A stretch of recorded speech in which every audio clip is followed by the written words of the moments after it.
күйөөсүнүн токмогунан улам 29 жаштагы кош бойлуу келин каза болду. Шектүү окуя болгон жерден качып кеткен. Кыргызстанда жумушсуздук күч алды. Жумушсуз деп каттоого турган жарандардын саны 78 миңден ашты. Өлкөнүн түштүгүндө илдет күч алды. Ооруну алдын алуу үчүн Ош шаарында 500 орундук даярдалды. ЛТРдин эмгек жааматы жаңы жетекчи менен иштешүүгө каршы чыгышууда. Жаңы башчы кызматкерлерге орой мамиле жасаганбы? Валентина Шевченко эрежесиз уруш спорту боюнча КМШ өлкөлөрүндөгү эң сулуу, эң мыкты мушкер деп табылды.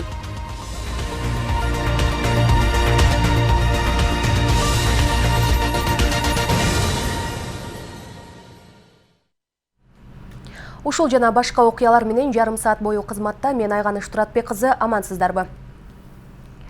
Мурдагы тышкы иштер министри Чыңгыз Айдарбековду мамлекет башчынын стратегиялык тышкы саясий жана инвестиция маселелери боюнча кеңешчиси кылып Садыр Жапаров дайындады. Айдарбековду кызматка бекитүүнүн негизги себеби катары мамлекеттик жана дипломатиялык кызматтагы кесипкөй чоң тажрыйбасын жана мурда ээлеген кызматтарында жетишилген натыйжаларды эске алуу менен кабыл алынганы айтылды.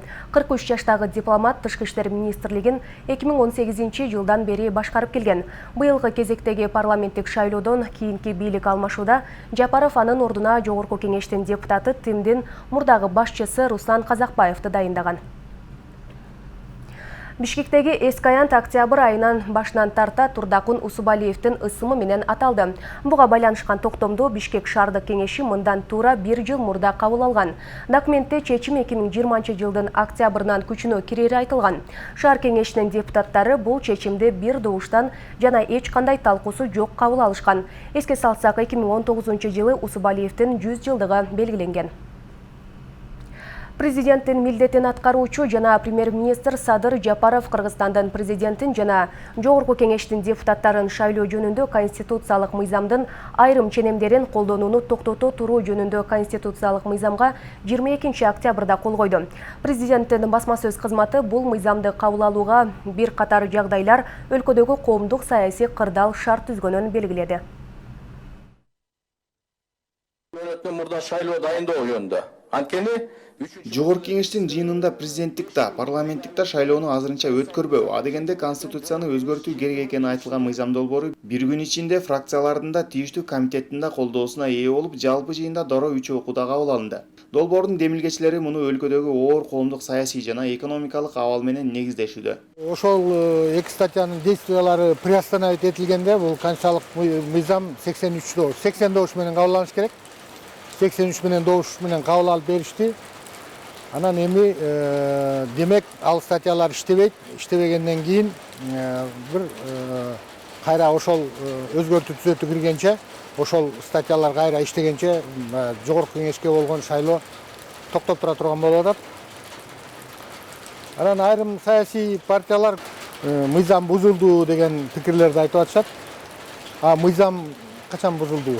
Кечээ эле бузулду. Саясат таануучулардын пикири боюнча, эгерде буга чейинки мыйзам көрсөткөн жол менен кете турган болсо, кайра шайлоо өткөрүү керек болот. Азыркы кабыл алынган мыйзам долбоору эң оңой жана сарамжалдуу жолу деп белгилешүүдө. Элдин талабы эми ошол кайра ошону ордуна келтирип, таза шайлоо, адилет шайлоо өткөрүп берсин деген талап болуп атат да. Анан биз мыйзамды кайра үстүнө бузбайлы 20 декабрда өткөрөлү деп туруп, өткөрүп, жаңы парламентти шайлап туруп, андан кийин конституциялык реформага баралы деп атканбыз да. Анан өзүбүз ойлоп көрсөк, эгерде биз азыр шайлоону өткөрүп, соответственно акча коротуп, 1,5 миллион. Андан кийин кайра конституциялык референдумга барып, конституцияны өзгөртүп, дагы 1,5 миллион акча коротуп, андан кийин конституцияны өзгөргөндөн кийин жаңы конституциянын негизинде баары кайра шайлоо болуш керек экен да. Референдум боюнча бул Жогорку кеңештин укугу бар. Референдум мындай жарыялаганга. Бул биринчиден, экинчиден референдумду конституцияны жаңы редакциясын кабыл алууну өзгөртүүнү коомчулук талап кылган. Мына коомчулуктун бир талабы ушул партиялык тизме менен шайлоого баруу, бул коррупцияга чоң жол ачат экен биринчиден, экинчиден баягы бардыгы эле шайлоого катышам деген, депутат болом дегендердин мүмкүнчүлүгүн чектеп коет экен.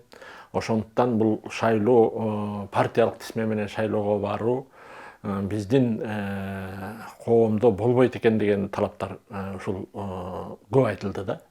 Ошону мына ушул конституцияны өзгөртүп, жарымысын бир мандаттуу округдардан шайланып келгенге, жарымысын партиялык тизме менен, бирок партиялык тизме болсо дагы ошол партиядагы талапкер өзү барып, ушул мен баланча партиядамын деп шайланып келүү жагы азыркы конституциянын жаңы редакциясында сунушталып атканын уктум да. Бул менин оюмча туура деп айтар элем. Элдин талабы боюнча парламенттин саны кыскарып, шайлоо мыйзамдарын өзгөртүп, ал тургай башкаруу системасын кошо өзгөртүү керектиги айтылып келген. Буга карата кабыл алынган кечээги мыйзам долбоорун жарандык активисттер, юристтер жана укук коргоочулар жасалма референдумга жана бийликти узурпациялоого карата жол деп баалап, нааразычылыгын жарыялашкан. Биринчиден, президенттин милдетин аткарып аткан мындай конституциялык реформаларга укугу жок.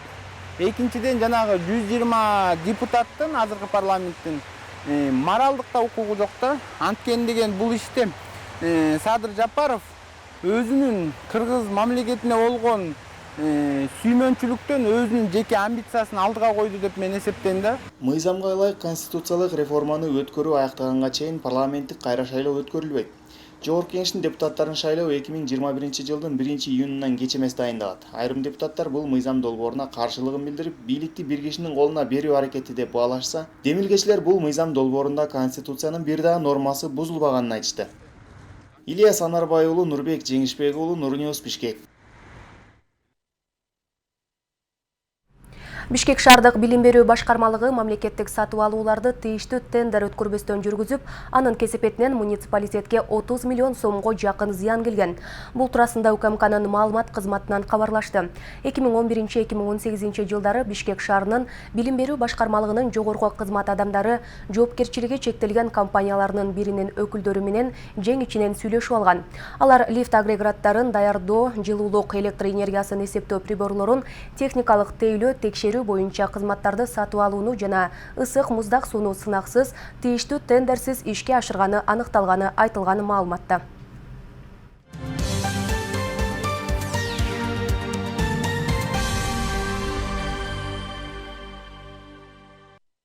Кечээ 22 октябрда Ош шаардык ички иштер башкармалыгына тез жардам кызматынан маалымат түшкөн. Анда Ош шаарынын ичиндеги турак жайлардын биринде денесинде жараттары бар кош бойлуу келиндин жансыз денеси табылганы тууралуу кабарды алышкан.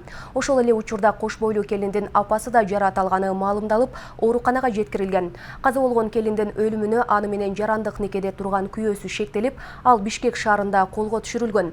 Териштирүүдө шектүү бул ишке кызганыштан улам барганын билдирген.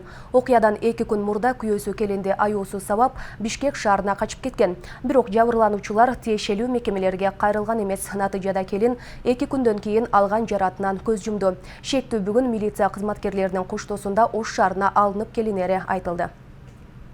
Жакын жашаган адамдардын көрсөтмөсүнө караганда келин 7 айлык боюнда болгон. Кыргыз Республикасынын жаза кодексинин адам өлтүрүү беренеси менен сотко чейинки өндүрүш ачылып, жигит жогоркуда белгилене Бишкек шаарынан кармалды. Буюрса, ошо бүгүнкү күндүн аягына чейин сурак берүү үчүн жигит коштоп жүргөн милиция кызматкерлеринин коштоосунда Ош шаардык ички иштер башкармалыгына сурак берүү үчүн алып келинет. Акыркы суткада 582 кишиден коронавирус табылды. Ал эми ооруну 324 бейтап жеңди. Бул тууралуу республикалык штаб кабарлады. Вирус жуктургандардын басымдуу бөлүгү өлкөнүн түштүк аймагында көп катталууда. Бишкек шаарында 63, Ош шаары 59, Чүй облусу 81, Ош облусу 127, Талас облусунда 17, Нарын облусу 7, Ысык көл облусу 29, Жалал Абад облусу 86, Баткен облусунда 113 адам катталды. Марттагы пандемиядан бери 54.588 киши коронавируска кабылды. Статистика боюнча өлкөдө акыркы 3 аптада коронавирус инфекциясын жуктургандардын саны жогорулаған. Кечеки күнкү маалыматта Ош шаарында 30 адам ооруканага жаткырылган. Белгилей кетсек, шаар боюнча 8 стационар даярдалган. Мындан сырткары абал курчуп кеткен учурда алдын ала даярдык боюнча мэрдин тапшырмасы менен кошумча орундар уюштурулган. Жалпы жеке менчик клиникаларды кошкондо экинчи борбор калада 500 орундук даяр. Ошондой эле кош бойлуу аялдар үчүн 22 орун бар. Коронавирус илдетин көздөй козгой турган шарт бул суук болгондуктан стационарларда жана обсервацияларда жылуулук толук жеткирилип, кышкыга болгон шарттар каралган. Ош шаары боюнча 2 айга жете турган дары-дармектен коору камсыз болгон. Стационарлар боюнча маалыматты айтып кете турган болсок, Ош шаардык клиникалык ооруканасынын өзүндө 70 орундуу стационар бар, ошондой эле 30 орундуу реанимациясы менен. Мындан сырткары 52-нчи мектепте да түзүлгөн билесиздер. 35 орундуу реанимациясы, ошондой эле 70 орундуу стационар. Мындан сырткары 52-нчи мектепте 50 орунга күнү түнү иштей турган стационар түзүлгөн. Бул улам келип үйүнө барып келип дарыланып жаткандар. Ал жерде статистика боюнча күн сайын 300дөн 350ге чейинки адам дарыланып турушат, келип кайрылып жатат. Учурда 52-нчи мектепте азыр 27 орун бош орун бар. Ал эми Ош клиникалык ооруканасында 7 орун. Эгерде абал оорлоп курчуп кала турган болсо, алдын ала даярдыкты көрүү боюнча шаар мэринин тапшырмасы менен резервке дагы орундар уюштурулган. Жалпы азыр учурда жеке менчик клиникаларды кошкондо 448 койка бар.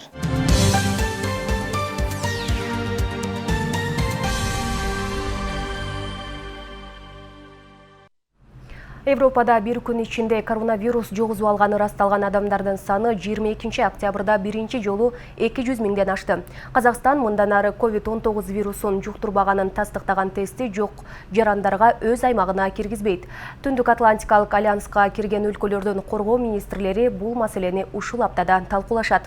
Ал эми АКШнын улуттук коопсуздук агенттигинин мурдагы кызматкери Эдвард Сноуден Орусияда туруктуу жашоого уруксат алганы кабарланууда. Ушул жана башка жаңылыктар менен чет элдик кабарлардан тааныштырабыз.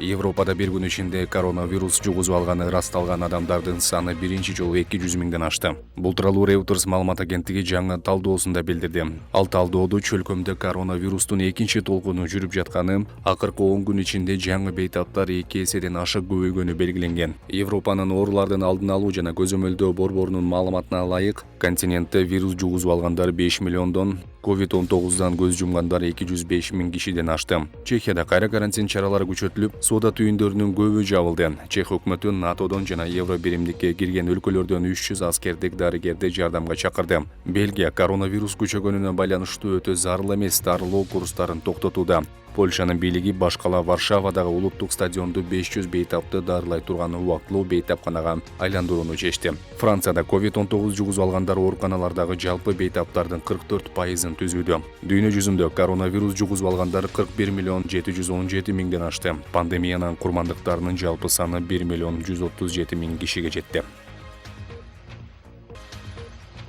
Казакстан мындан ары COVID-19 вирусун жуктурбаганын тастыктаган тести жок жарандарды өз аймагына киргизбейт. Бул шарт өздөрүнүн жарандарына дагы тиешелүү экенин Спутник Казакстан агенттиги Telegram каналына жазды. 26 октябрдан тарта авиакаттамдар менен келген ар бир адам ПЦР тесттин жыйынтыгын көрсөтүшү зарыл. Ансыз жүргүнчү бортко киргизилбейт. Тесттин жыйынтыгы жок адамды алып келген авиакомпания ири суммадагы айыпка жыгылат деп айтылат билдирүүдө. Бул шарттын 5 жашка чейинки балдарга тиешеси жок экени кошумчаланды.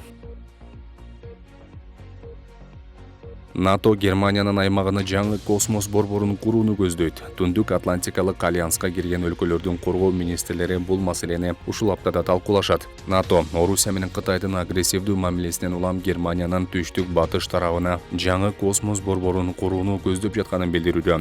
22 октябрда башталган жыйынды утурлай альянстын баш катчысы Йенс Столтенберг борбор Рамштайнда Франциянын чек арасына жакын жерде жайгашып, НАТОнун дүйнө жүзүндөгү жандоочу байланыштарына жана аскер операцияларын башкарууга көмөктөшөт. НАТО бардык аймактарда, анын ичинде космосто да ыңгайлашууну улантууда. Айрым өлкөлөр, алардын ичинде Орусия менен Кытай түрдүү системаларды иштеп чыгып жатышат. Алар жандошторду системадан чыгарып, бузуп же көрүнбөс болуп алуу мүмкүнчүлүктөрүнө ээ, деди Столтенберг. Жерди айланып 2000 жандооч учуп жүрөт. Алардын басымдуу бөлүгүн НАТОнун курамындагы өлкөлөр мобилдик байланыштан тартып, аба ырайын белүүчү кызматка чейин иштетишет. Ушул тапта Түндүк Атлантикалык альянстын кеминде 40% байланышы жандооч аркылуу жүрөт. Америка Кошмо Штаттарынын улуттук коопсуздук агенттигинин мурдагы кызматкери Эдвард Сноуден Орусияда туруктуу жашоого уруксат алганы кабарланууда. Бул тууралуу ТАСС жана РИА Новости сыяктуу орусиялык мамлекеттик маалымат агенттиктери Сноудендин адвокаты Анатолий Кучеринага шилтеме кылып жазып чыгышты. Анда Кучерина Сноудендин орус паспортун алуу ниети жок экенин билдирген. Ошондой эле Сноуденге Орусияда убактылуу жашоого берилген уруксат быйыл апрель айында бүткөнүн, аны узартуу процесси коронавирус пандемиясынан улам кийинкиге жылдырылып келгенин кошумчалаган.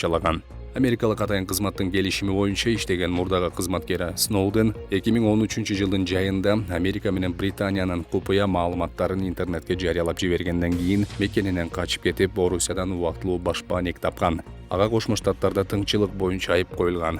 Мындай айыптар менен Сноуден Америка Кошмо Штаттарында 30 жылга чейин эркинен ажыратылышы мүмкүн. Буга чейин президент Дональд Трамп Сноуденге ырайым бериши мүмкүн экенин ишарат кылган. Ошондой эле Сноуден Франциядан баш калка сураган.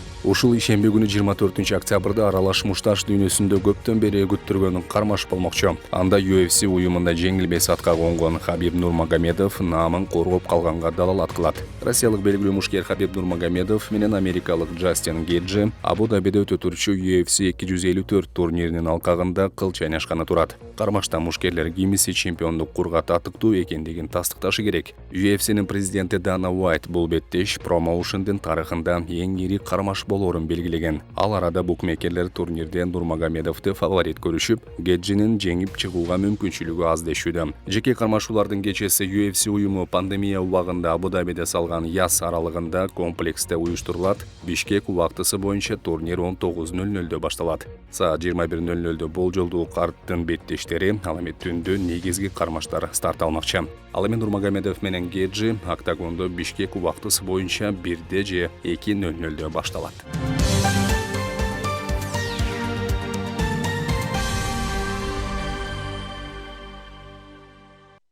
Кече 22 октябрда саат 19:46-да Ош облусунун аймагында жер титирөө катталды. Бул тууралуу сейсмология институтуна таянуу менен өзгөчө кырдаалдар министрлиги маалымдады. Ага ылайык селкинүүнүн күчү очогунда 3,5 балга жеткен. Алай районунун Кичи Каракол, Кежиге, Ак Жай айылдарында 2,5 балга чейин сезилген. Жер титирөөдөн жабыркагандар жана кыйроолор катталган жок. Жаңы жетекчиге нааразы болгон ЛТР коомдук телерадио берүү корпорациясынын кызматкерлери нааразычылыгын билдирип, өлкөнүн премьер-министри Садыр Жапаровго кайрылышты. Кызматкерлердин айтымында учурда дайындалган Шайыста Шатманова компания кызматкерлерине кызматка келген күндөн тартып орой мамиледе болгондугун билдиришет. Ал эми бул айтылган сөздөрдү Шатманова четке кагат жана компаниянын бардык жумушчулары каршы эместигин да белгилейт. Эгерде жаңы жетекчинин кызмат ордун карабаса, жамаат иш таштоого барарын айтышууда. Бул тууралуу кезектеги материалда. Бүгүнкү өкмөт кызматка келгенден тарта облус башчысынан район жетекчилерине чейин жаңы дайындоолор орун алууда. Алардын катарында ЛТР коомдук телерадио компаниясы да бар. Буга чейин өлкөнүн премьер-министри, учурдагы президенттин милдетин аткаруучусу Садыр Жапаров аталган компаниянын жетекчисин жумуштан алып, анын ордуна Суперинфо гезитинин мурунку директору Шайыста Шатманованы дайындаган болчу. Бирок мындай чечимдин кабыл алынуусуна жумушчу топ нааразы. Биздин негизги талап ушул жаңы келген жетекчи менен иштешпейбиз, аны кабыл албайбыз, аны тааныбайбыз деген маселе болуп атат. Дагы бир мүмкүнчүлүк, эгерде ушундай бир өкмөттөн эми бул дайындалып калды, биз аны артка кайтаруусын суранабыз. 3 күндөн бери сабырдуулукка келдик мисалы. Мына 4 күн 5 күндөн бери Шайыста Сатманова деген иштеп атат. Бирок эми эл кабыл албагандан кийин акырынан сабырдын дагы чеги болот да мисалы. Биз чыктык, мына канча деген коллектив турат бул жердечи. Биз ушул эфирден пайдаланып Садыр Нуркожоевичтин өзүнө кайрылабыз. Биздин 1 жашына иштеп аткан мурдагы директорду кайра ордуна коюп койсун могу. Садыр Жапаровдун буга чейин жумушун мыкты аткаргандар өз ордунда калуусуна жана куугун туктоого албай тургандыгын айткан кептерине токтолуп, мурунку жетекчини же болбосо теле тармагында түшүнүгү бар башка жетекчини дайындап берүүнү суранышат. Бул убакка чейин ЛТР коомдук телерадио компаниясынын жумушчулары нааразычылыгын билдирип, өкмөт мүчөлөрүнө кайрылышкан, бирок эч кандай жооп болбой жаткандыгын айтышат. 4 күн 5 күн болуп калды. Өкмөттүн өкүлүнө айтылган, иштешпей жүрсөгөн. Бирок жылыш жок да. Жылыш жок. Сайым көгөрүп эле олтурат. Канча сөз болсо деле өкмөттүн өкүлү жеткиребиз деген ал жактан эч кандай жыйынтык жок. Аталган компанияда бул убакка чейин жетекчилердин алмашуусу бир канча жолу жүз берген, бирок эч кандай нааразычылыктар болгон эмес. Дайындалган жетекчилер кесипкөй адистер болгон дешүүдө. Нааразычылыктын негизги себеби жаңы дайындалган жетекчинин орой мамилеси жана иш билги эмес деген ойду карманып турушат. Аз жылдар болсо дагы ошондой жетекчилер келгендиктен мындай каршылык бизде боло бербейт. Бул нерсенин, бул реакциянын дагы бир өзүнүн себептери бар. Себеби дегенде ушул биздеги улумундагы аксакал биздин устаттар иштейт бул жерде. Алардын дагы оюнда бул газета тармагында иштеп келген болгондо дагы бул көңүл ачуучу жанагы өзүңүздөр билесиздер, кезитти. Ошол тармакта иштеп келип, бул жакты түшүнбөгөндүгүнө көзү жетип жатышат. Мындан сырткары биз азыр жаш кадрларды келсин деген дагы талаптар болуп атат. Анан кийин бир эмоциональный аял келе жатып элдин баарын жакса иштебе, жакпаса иштебе деген сый эмес мамилеси. Куугунтуктоо башталды уже эмте куугунтуктоо, потому что кадрларды бөлүмүнө запрос кылышыптыр. Даныйларын бергиле тигини мунун деп. Уже башталды куугунтуктоо. Биз ага жол бере албайбыз. Ал эми Шайыста Шатманова жогоруда айтылган сөздөрдү четке кагат. Бүгүнкү күндө кызматкерлердин баары эле каршы эместигин да белгилейт. Жетекчиликке дайындалганын мыйзамдуу экенине да токтолот. Орой мамилени мен скорее всего өзүмө карата көрүп атам. Коллективдин баарынан деп айтпайм, ошо уюштуруп аткан айрым адамдар тарабынан, бирок аларды жамандабайм мен. Биринчи эң башында мурдагы директор кетпесин деген өтүнүчтөрүн айтып атышты. Бир күндөн кийин сен менен иштешкибиз келбейт дешти. Анан кийин 3-чү күнү уже конкреттешти немелерчи. Позицияларда анан айтышты, биз арабызда бир нече адам бар. Ошолор жетекчи болгусу келет депчи. Анан мен айтып атам, эми бул силерге мондай жетекчи бекитилген, дайындалганы боюнча метод көптөн бери жакпай атыптыр. Себеби буга чейин деле ошо бизге айтпай эле дайындап кое беришет, бизден сунуш алышпайт деген неме капачылыктарын айтышты да. Эми бул жалпы мамлекеттеги системага карата нааразычылык болуп атат. Ал нерсе конкреттүү мага эмес да. Анан эми ал нерсе бара жалпы аракеттер менен өзгөрүшү мүмкүн мондай иштөө методдор. Бирок эми азыр өкмөт башчыга, өкмөткө түз караган мамлекеттик мекеме катарында мен эч кандай мыйзам бузуп, бирөөнүн ордун басып алып же бирөөнү айдап чыгып, бир жигиттер менен келип басып алып андай иштерди кылган жокмун. Өкмөт башчы Садыр Нуркожоевичтин буйругу менен келдим, ошонун буйругу менен иштеп атам. Эч кандай абсолютно мыйзам бузуу жок менде. Жарым кылымдан ашык тарыхы бар ЛТР телерадио берүү компаниясынын курамында ЛФМ радиосу менен Илим Билим телеканалы кирет. Компанияда жалпы 280 жумушчу топ эмгектенет. Учурда кызматкерлер Шайыста Шатманованы тааныбастыгын билдирип, анын ордуна команда менен иштөөнү жакшы түшүнгөн адисти дайындап берүүнү суранышат. Нурзада Сыдыкова, Адилет Нышанбаев, Нурньюс. Пандемия шартына байланыштуу жумушсуз калгандардын саны көбөйгөн. Улуттук статистика комитети кабарлагандай, жумушсуз катары 78 000 кыргызстандык каттуу калынган. Ал эми жумушсуз калгандардын эсебинен жүүлүк пул алуучулар 67 000ден ашуун адамга көбөйгөн. Жалал Абад жумушсуздук маселесин кандай чечилүүдө? Төмөндө баяндайбыз. Жалал Абад шаарындагы иш менен камсыз кылуу мекемесине жыл башынан бери 502 жаран жумуш сурап кайрылган, 307 адам жумуш менен камсыздалган. 9 айдын ичинде 502 адам катталган. Бул 2019 жылдын сентябрь айына салыштырмалуу 74,2% түздү. Кеңеш 1072 кишиге көрсөтүлдү, 307 адам ишке орноштурулган.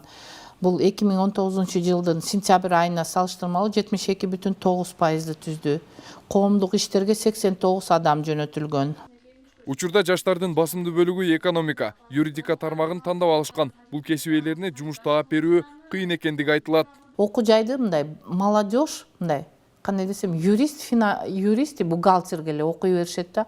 А юристтерди рынокто анчалык окууну бүткөн мындай көпчүлүгү бүтөт, бирок анча жумуш юристтерге жок да, биз аларга жумуш таап бере албайбыз. Андан кийин биз аларга предлагать этебиз да, лучше сен на рабочий специальность, например, газоэлектросварщик, теплоизоляция дома, же автослесарь ушундайга окуп алсаң, ушул кесипти алсаң, сен как бы больше будешь зарабатывать, чем юрист болуп, ушундай деп предлагать кылабыз.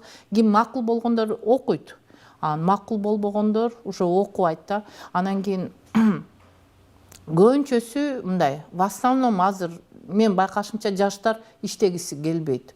Айтышат да, силердин предлагать кылган жумуштарыңардын айлыгы аз деп. Мага справка керек эле деп эме кылышат да.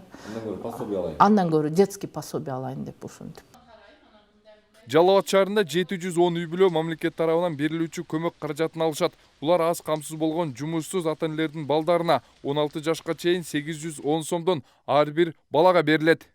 Пандемияга байланыштуу андай деле таасир болгон жок. Бизге бүгүнкү күндө кабыл алынып, кимдир бирөө бүгүнкү күндө ошол чет өлкөдөн келип иштебей калса, атайын жумушсуздукка каттоого коюп, үй бүлөгө көмөктөрдү бүгүнкү күндө чектеп берип атабыз. Үй бүлөгө көмөк бул ар бир балага 810 сомдон чектелет. Үстүбүздөгү жылдын биринчи кварталында Кыргызстанда иш издегендердин саны 97 миңден ашуун кишини түзгөн. Ал эми жөн гана жумушсуз катары 78 миң кыргызстандык каттоого алынган. Алардын жарымынан көбү, тагыраагы 52,3%-ын эркектер түзөт. UFC чемпиону кыргызстандык Валентина Шевченко эрежесиз уруш спорту боюнча КМШ өлкөлөрүндөгү эң сулуу, эң мыкты мушкер деп аталды.